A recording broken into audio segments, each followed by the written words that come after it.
In our last update, the boatyard crew had just finished the installation of the chine planks, shear planks, and all of the side planks.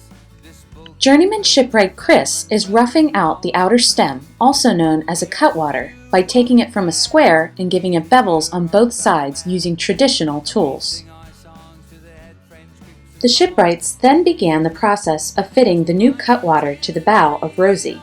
This large piece of white oak weighed more than 300 pounds when finished.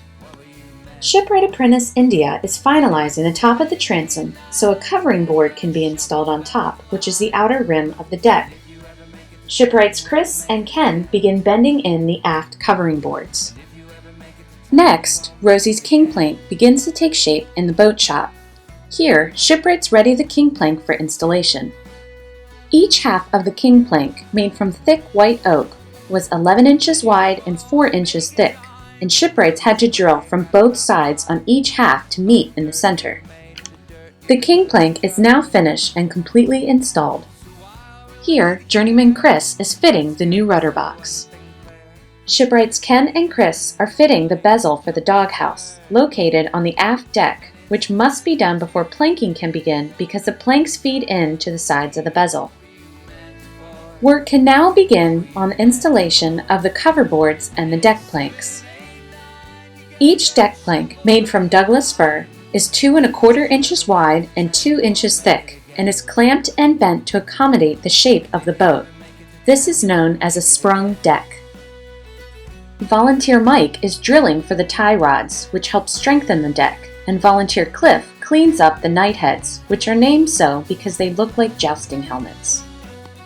This past spring, several area schools came to the museum for the Oystering Legacy Tour, which included caulking demonstrations and teaching the students how to use various planes. Project manager and master shipwright Mark Bartow stands next to a collection of the museum's handmade antique blacksmithing tools that are on display next to Rosie. In May, the Visiting Masters program welcomed local blacksmith Michael Cardiff as he shared his trade with the shipwrights and their apprentices and demonstrated how to make the necessary tools and hardware to restore Rosie. Captain Orville Parks' daughter-in-law, Ruth Parks, and granddaughter, Janice Beach, made a special trip to see how the restoration of the boat Captain Orville sailed for so many years was coming along. Before departing, Ruth and Janice stopped by collections to donate Rosie ephemera to the museum, including photos, articles, artifacts from the boat, and more. It is moments such as these that remind us how we're not just preserving stuff here at the museum, but the meaningful history behind all of the images and artifacts this museum keeps and cherishes. Stop by the museum this summer to check on Rosie's progress. You can help out every Saturday from 10 a.m. to 3 p.m. during our Community Workdays program.